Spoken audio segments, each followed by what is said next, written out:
With Senator Kamala Harris. You've joined protests in Washington, D.C. Yeah. I know that your mom was very politically active. What did you learn from her? I learned that the greatest movements that we have seen in recent history in our country, but probably since the beginning, have been born out of protest, have been born out of understanding the power of the people to take to the streets and force their government to address what is wrong, the inequities, the inequalities, the unfairness. Mostly peaceful protests here around the White House. Things have definitely taken a turn here. A line has been crossed. I'm seeing.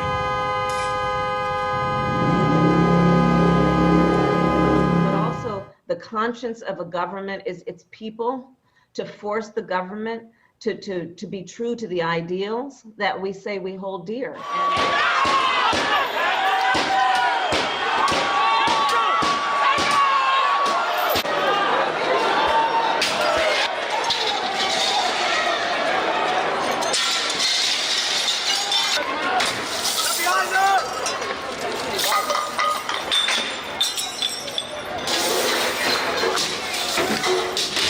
And almost every one of those marches has been about one fundamental ideal in our country, which is equal justice under law, and fighting to make sure we have a government in a country that at least every few steps gets closer to achieving that ideal. We've not yet reached it. We've never actually reached it. But these protests, I think, are the catalyst to getting there.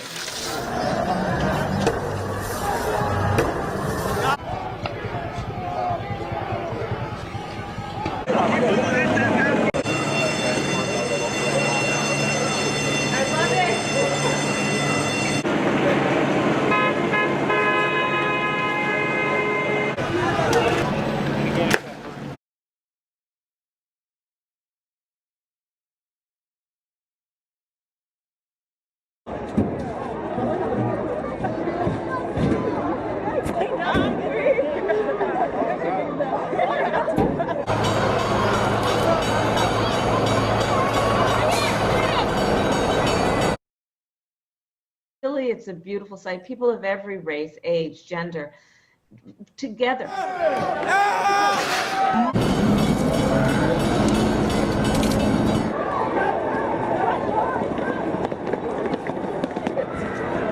And seeing the commonality, and it was then the commonality of spirit, and it was something that was so very powerful, and I think we all have to recognize it for what it is. How important is it for these protests to continue?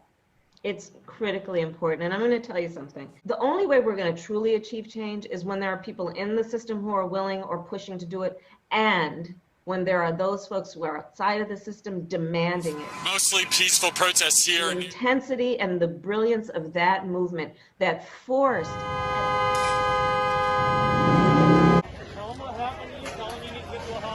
at least that there would be some counterforce to the status quo, which is so reluctant for change, if not hostile to change.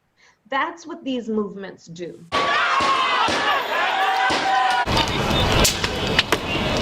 That where these systems are so invested and ingrained in what they call tradition, but is status quo, often which can be wrong-headed, these movements provide a counterforce to get us to where we need to be. I want to make clear that I know that there are protests still happening in major cities across the United States. I'm just not seeing the reporting on it.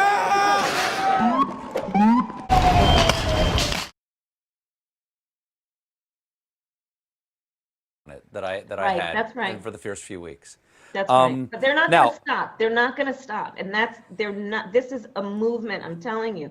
They're not going to stop. And everyone beware, because they're not going to stop. They're not going to stop before Election Day in November, and they're not going to stop after Election Day. And that should be, everyone should take note of that on both levels, that they're not going to let up, and they should not. And we should not.